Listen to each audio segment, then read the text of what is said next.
Traduction en français. Des rapports annoncent qu'Inter Milan a été relégué en série B, en Syrie, après avoir été entraîné dans un scandale de corruption arbitrale. Et c'est facile à croire considérant que même la Juventus a été reléguée lors du scandale de police calcure. Des démissions au sommet à une enquête criminelle complète actuellement en cours. Cette histoire s'intensifie rapidement et elle pourrait ne pas s'arrêter où les gens l'attendent. Alors qu'est-ce qui se passe exactement et comment en est-on arrivé là ? Le samedi 25 avril 2026, le football italien s'est réveillé avec un gros titre qui a figé toute la péninsule. Gianluca Rocchi, l'homme responsable de l'assignation des arbitres à chaque match de série R et série B, a été placé sous enquête criminelle par le parquet de Milan pour participation à la fraude sportive. Cette phrase fraude sportive porte un poids énorme en Italie. C'est une accusation qui n'a même pas été utilisée lors du chaos infâme de Calopoli en 2006, le scandale qui a détruit la Juventus pendant des années. Et maintenant, en 2026, il a refait surface.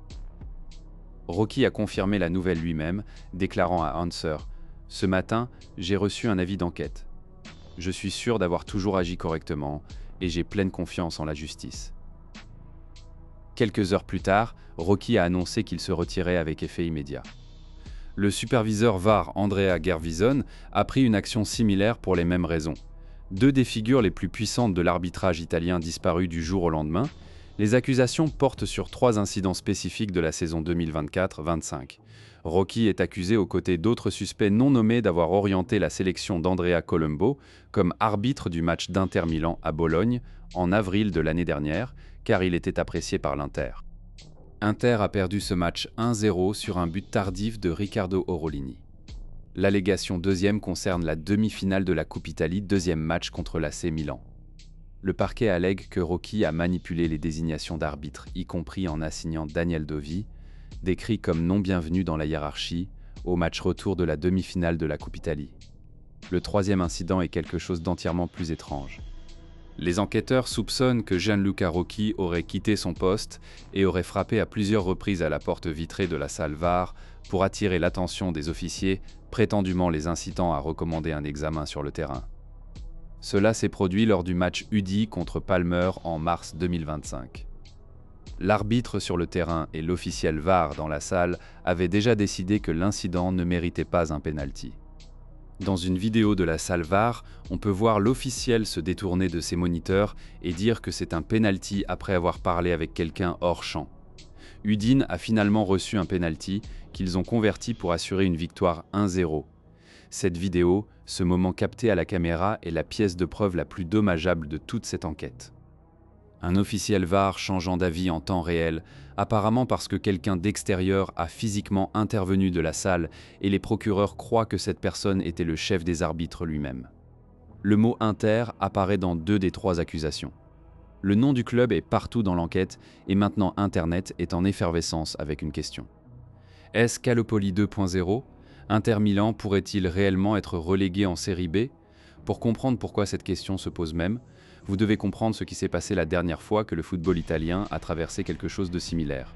Il y a 20 ans, en mai 2006, un certain nombre d'écoutes téléphoniques ont montré des relations entre les dirigeants des clubs et les organisations d'arbitres accusés de sélectionner des arbitres favorables. Cela a impliqué les champions de la Ligue Juventus et plusieurs autres clubs, y compris Fiorentina, Lazio, AC Milan et Regina. Le scandale a été appelé Calopoli et il a déchiré le football italien d'une manière que le sport n'avait jamais connue auparavant.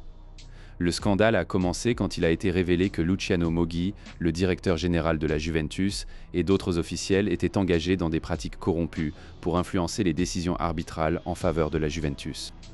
Les médias italiens ont révélé des conversations écoutées entre l'ancien directeur de l'équipe du populaire club de soccer, Juventus Luciano Moggi, et les officiels de la Fédération italienne de football concernant la nomination d'arbitres particuliers à des matchs particuliers. Les enregistrements ont été dévastateurs. Ils ont brossé un tableau d'un système de l'ombre des directeurs de clubs, appelant les désignateurs d'arbitres, orientant certains officiels vers certains matchs, exerçant une pression où la pression ne devrait jamais exister. Un total de 58 personnes ont été placées sous enquête, y compris les arbitres, les agents, les journalistes et les officiels des clubs et de la Fédération nationale pour une gamme d'accusations, y compris la coercition des officiels de match, le chantage et les menaces, les paris illégaux et la fausse comptabilité. Ce n'était pas une petite opération. C'était la pourriture institutionnelle s'étendant sur certains des noms les plus prestigieux du football mondial. Le châtiment était historique. En juillet 2006, la Juventus a été dépouillée du titre de Série A 2004, qui a été laissé non assigné et a été rétrogradé à la dernière place de la Série A 2005, car le titre a ensuite été attribué à l'Inter Milan et relégué en Série B.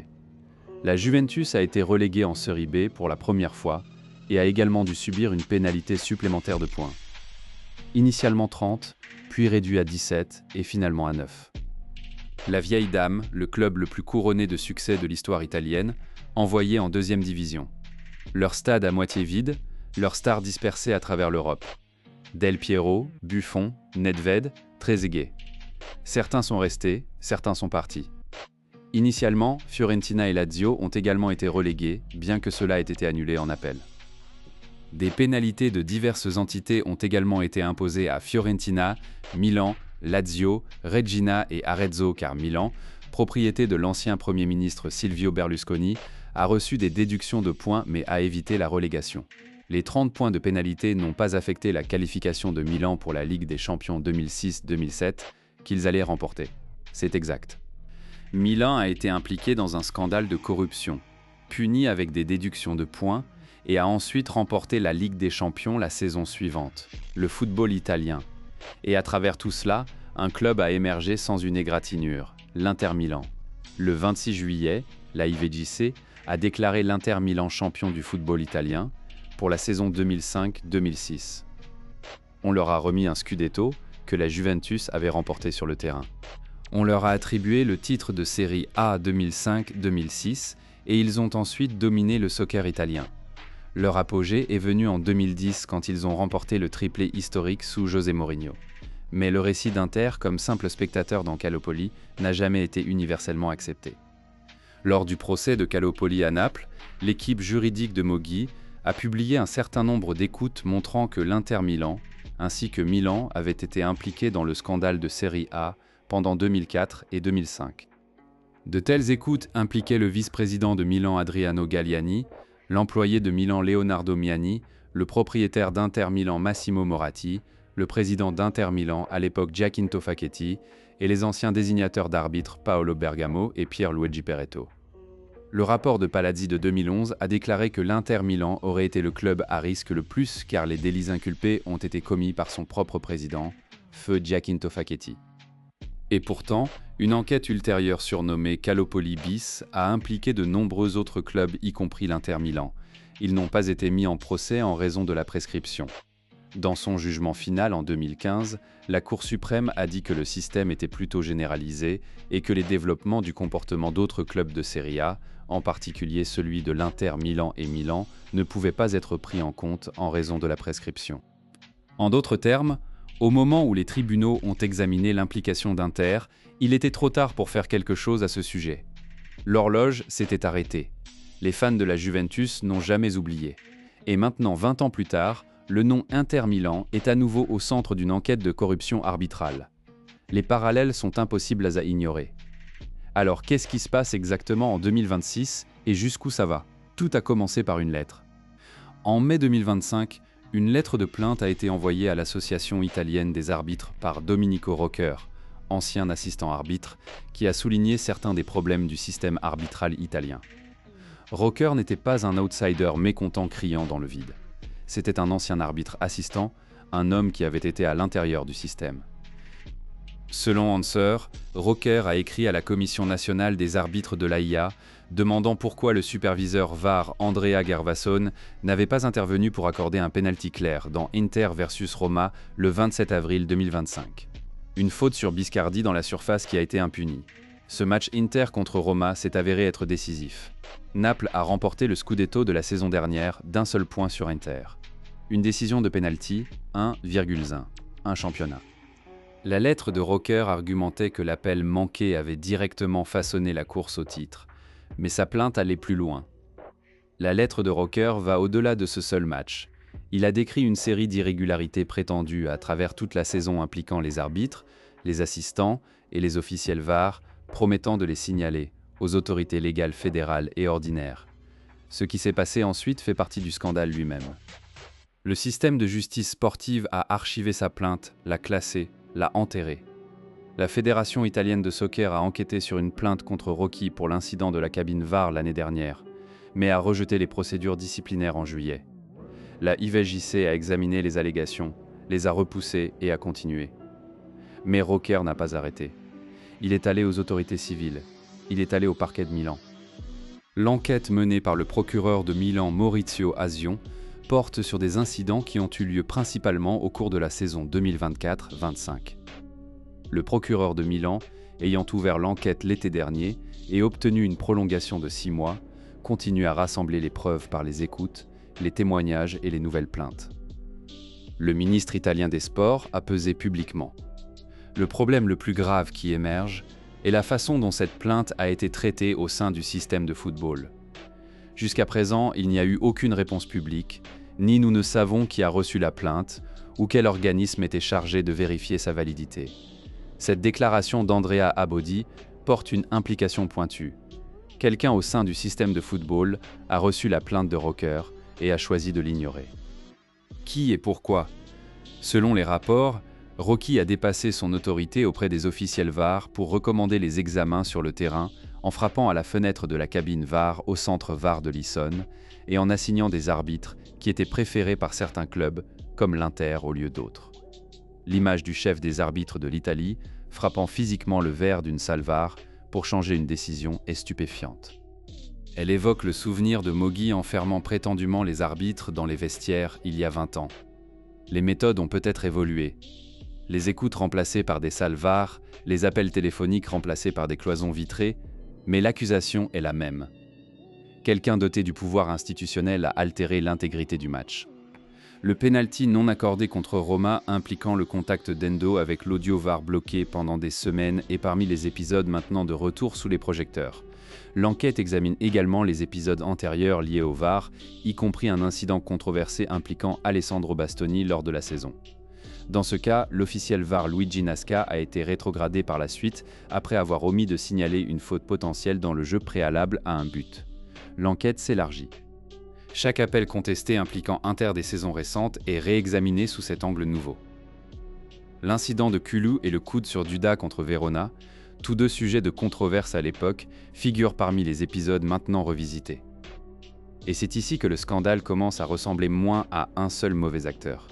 Rocchi est plus à quelque chose de systémique, une culture, un modèle, le genre de choses qui en 2006 a détruit la Juventus avant le match de 2-2 contre Turin le dimanche. Le vice-président d'Inter Beppe Marotta a parlé pour la première fois au nom du club sur l'enquête et les rapports médiatiques. Ses paroles ont été soigneusement choisies. Nous apprenons tout de la presse et tout cela nous stupéfie. Nous n'avons pas d'arbitre préféré ou non bienvenu. Nous savons que nous avons agi avec l'intégrité maximale et cela devrait rassurer tout le monde. Marotta a pointé du doigt les décisions qui avaient été prises contre Inter la saison précédente, y compris l'incident du pénalty contre Roma. Je suis calme parce qu'Inter est impliqué et le restera à l'avenir sur l'allégation spécifique qu'une réunion a eu lieu à San Siro pendant le premier match de la demi-finale de la Coupe Italie. Une réunion où le parquet allègue qu'un arrangement a été conclu concernant les assignations d'arbitres. Marotta a été tout aussi ferme. Ça m'a surpris. Je ne dis pas que je ne me souviens pas. Je ne trouve pas de connexion. J'ai tout appris de la presse et j'ai répondu de manière exhaustive. Mais pour les critiques du club, les dénégations de Marotta ont atterri sur des oreilles sourdes. Ces situations ont alimenté le récit de la soi-disant Lega Marotta, une étiquette que les critiques ont utilisée pour suggérer qu'Inter bénéficiait d'un traitement favorable des arbitres. La phrase Lega Marotta s'est classée sur les réseaux sociaux italiens pendant des mois. Les fans rivaux, particulièrement ceux de la Juventus, Naples et l'AC Milan, ont longtemps allégué qu'Inter recevait un traitement préférentiel des officiels. Si cette affirmation a du mérite ou est simplement la vieille paranoïa du tribalisme du football est bien sûr la question centrale. Les arbitres Daniela Dovi et Andrea Colombo attirent également l'attention avec tous deux régulièrement assignés au match Inter et leur record, dans ces matchs dessinant maintenant un nouveau examen. Les modèles statistiques sont analysés par les fans et les journalistes alike. À quelle fréquence certains arbitres ont-ils été assignés au match d'Inter? Quels ont été les résultats d'Inter sous ses officiels par rapport aux autres? Ce sont le genre de questions qui ont défini Calopoli en 2006 et elles sont maintenant à nouveau posées. Le moment ne pourrait pas être pire pour les Nerazzurri. Un Scudetto à remporter et une finale de Coupe Italie à contester. La dernière chose dont l'équipe de Simone a besoin, c'est une autre distraction. Inter est dans la dernière ligne droite de la saison 2025-26, se battant pour un double Ligue et Coupe, et chaque match porte maintenant un astérisque aux yeux de leurs rivaux. Chaque décision arbitrale sera analysée, questionnée et weaponisée. L'Inter Milan suit le scandale arbitral qui se déploie avec une attention particulière. Et tandis que le club n'a aucun membre du personnel directement impliqué, l'ambiance à l'intérieur de Viale della Libertas est l'agacement et l'amertume. En privé, le club est frustré. Il croit que le moment de l'enquête qui fait surface au cours des semaines décisives de la course au titre n'est pas une coïncidence. Certains, au sein de l'organisation, soupçonnent une tentative de déstabiliser l'équipe au moment le plus critique de la saison. Pendant ce temps, le président de la série A, Ezio Simonelli, a déclaré dans un communiqué « Nous avons le devoir de garantir que le système de soccer assure la transparence et l'égalité de traitement, en faisant confiance au travail des organismes compétents et au travail d'un système entier. » Puis est venue la ligne plus tranchante. S'il s'avère que quelqu'un a commis une erreur, il sera juste qu'il en paie le prix. Mais il n'est jamais permis de remettre en question la crédibilité du système et la régularité du championnat. Cette déclaration se lit comme celle d'un homme qui essaie de maintenir les murs d'une maison ensemble, tandis que la fondation tremble dessous. Le football italien est en crise sur et hors du terrain. Avec un autre scandale arbitral qui émerge après l'échec répété de l'équipe masculine à se qualifier pour la Coupe du Monde. Le football italien était déjà en crise après que l'équipe nationale n'ait pas réussi à se qualifier pour une 3e Coupe du Monde consécutive, ce qui a provoqué les démissions de la présidente de la IFIJC Gabriella Gravina et du coach Gennaro Gattuso plus tôt ce mois-ci. La présidente de la IFIJC a parti, l'entraîneur de l'équipe nationale est parti, et maintenant le chef des arbitres est parti. L'infrastructure du football italien s'effondre en temps réel. Le procureur de la IFIGCP Giuseppe Cine a dit qu'il est en contact avec le bureau du procureur public à Milan et est maintenant forcé de reconsidérer. Les procureurs civils font ce que les autorités du football n'ont pas voulu faire. Alors Inter sera-t-il réellement relégué? C'est la question que pose le titre de cette vidéo. Et maintenant que vous avez l'image complète, les accusations, l'histoire, le scandale, les dénégations, les parallèles avec Calopoli, répondons-y honnêtement. À l'heure actuelle, la réponse est non. L'Inter Milan n'a pas été relégué en série B. Aucun organisme officiel n'a sanctionné le club. Aucun tribunal sportif n'a rendu une décision. L'enquête en est à ses débuts et l'accent est mis sur Gianluca Rocchi, pas sur Inter en tant qu'institution. Aucun personnel ou employé d'Inter ne figure parmi les parties enquêtées. Quand on lui a demandé si Inter était menacé, la Gazzetta dello Sport a conclu qu'actuellement aucun personnel d'Inter n'enquêtait sur les parties. La question clé sans réponse est qui sont les complices non nommés, un personnage de l'arbitrage ou quelqu'un agissant au nom d'Inter. Cela reste flou, et le procureur de Milan, ayant ouvert l'enquête l'été dernier, continue à rassembler les preuves par les écoutes, les témoignages et les nouvelles plaintes. Il y a une distinction critique entre ce qui s'est passé en 2006 et ce qui se passe maintenant. Dans Calopoli, les écoutes ont directement capturé des conversations entre les dirigeants des clubs et les désignateurs d'arbitres. La connexion entre club et corruption a été enregistrée. En 2026, les allégations concernent le désignateur d'arbitre lui-même, Rocchi, et s'il a agi pour bénéficier à Inter, mais il n'y a pas de preuve publique que la direction d'Inter a dirigé, demandé ou même savait des actions présumées de Rocchi. Marotta dit qu'il a tout appris de la presse. Les avocats du club disent qu'aucun membre du personnel n'a reçu aucun avis d'enquête. Cela pourrait-il changer? Absolument. Les questions clés sans réponse sont un personnage de l'arbitrage ou quelqu'un agissant au nom d'Inter. Si l'enquête découvre des preuves que quelqu'un à l'intérieur d'Inter a coordonné avec Rocchi, la situation se transforme entièrement. Si des écoutes ou des messages émergent montrant que des responsables du club demandent des arbitres spécifiques, comme cela s'est produit avec Moggi et la Juventus en 2006, alors la conversation passe de l'inconduite arbitrale à la complicité du club. Et la complicité du club est ce qui déclenche les sanctions sportives. C'est ce qui a envoyé la Juventus en Série B. Mais nous n'en sommes pas là. Et il y a une ironie substantielle au cœur de ce scandale qui ne peut pas être ignorée. Inter sont surpris par les accusations, en particulier puisqu'ils ont perdu les 2 matchs en question. Le match de Bologne où Rocchi aurait choisi un arbitre qu'Inter aimait. Inter a perdu 1-0. La demi-finale de la Coupe Italie où Rocchi aurait éloigné Doveri d'Inter. Inter a perdu 3-0. Si Rocchi avait arrangé le système en faveur d'Inter, ça n'a pas fonctionné. Si Colombo était censé être bon pour Inter, ça n'a pas fonctionné parce que c'était le match qui a vraiment coûté le Scudetto à Inter quand Riccardo Orsolini a marqué un but tardif. De plus, la Gazzetta dello Sport note une contradiction significative. Dovi a arbitré Palmer contre Inter seulement 3 jours après la réunion présumée de San Siro, où l'arrangement était supposément accepté. Si le tout était de tenir Dovi loin d'Inter, pourquoi arbitrait-il un match Inter 72 heures plus tard? Rien de tout cela ne signifie que l'enquête est sans fondement. Cela signifie que l'enquête est compliquée. Cela signifie qu'il y a des contradictions auxquelles les 2 côtés peuvent pointer. Et cela signifie que tracer une ligne directe de l'enquête de Rocchi à Inter, relégué en Série B, nécessite plusieurs énormes sauts que les preuves comme elles se dressent actuellement ne soutiennent pas. Inter pourrait-il faire face à des sanctions si l'implication du club est prouvée? L'histoire dit oui. C'est exactement ce que Calopoli a fait. Le Scudetto pourrait-il être affecté? Théoriquement, si la fraude sportive est établie, les résultats peuvent être annulés, mais ce sont des scénarios hypothétiques, pas des réalités présentes. Rocchi est censé être interrogé sur les allégations le 30 avril. Son témoignage pourrait clarifier ou compliquer davantage tout. Ce qui est certain, c'est que le football italien se retrouve à nouveau face à l'abîme dans lequel il a regardé il y a 20 ans. Les noms ont changé.